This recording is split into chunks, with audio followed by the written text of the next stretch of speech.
The latest Overwatch patch is now available for testing on the PTR, including a major rework for Torbjorn, a nerf to Brigitte, and buffs for McCree, Soldier 76, Orisa and Pharah. So let's quickly run down what's new, and then take a look at how these changes will impact the game. Torbjorn has received a major rework, with the goal of making him more effective in a wider range of situations. Brigitte received a nerf. Her shield's hit points have been reduced from 600 to 500. McCree has been buffed. The cooldown on his combat roll has been reduced from 8 seconds to 6, and Soldier 76 has also received a buff. The number of shots he can fire before his weapon reaches max spread has been increased from 6 to 9. You got a lot to learn. Pharah received a number of changes. First, the cooldown on Concussive Blast was reduced from 12 seconds to 9.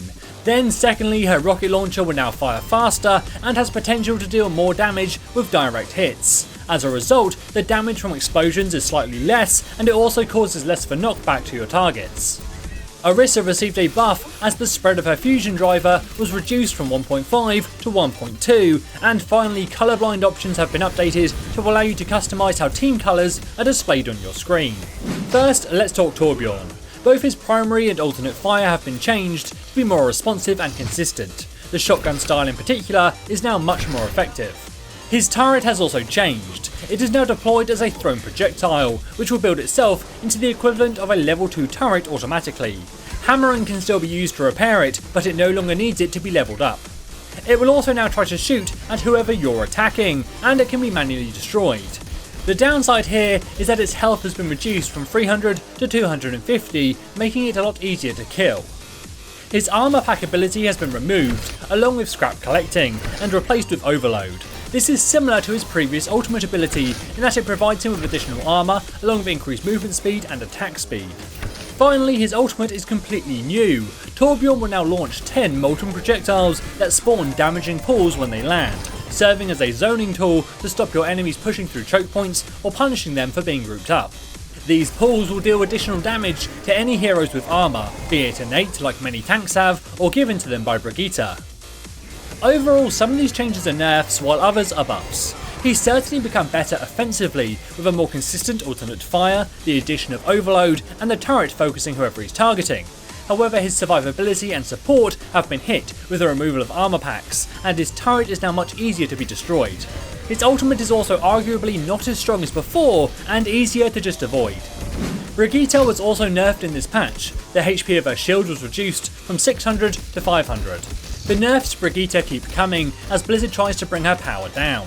While this is a fairly small nerf, it does make it more worth it to try and destroy the shield to disable her shield bash, making her a lot more vulnerable.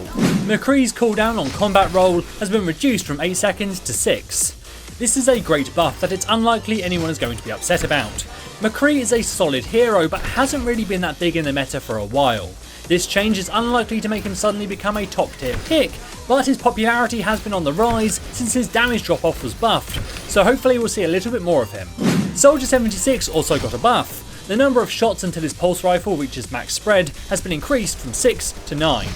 This is certainly a buff, but it won't be that noticeable for a lot of players. The spread still starts on the 6th bullet, and it's a common tactic with Soldier to fire in 5-round bursts. This only really helps when you're holding down the trigger in medium range fights, and even then, it's not that much stronger than before. Pharah has had a load of changes in this patch. Firstly, a straight buff to the cooldown of Concussive Blast is very useful both for Pharah's mobility and her crowd control, but the bigger changes were to her rocket launcher.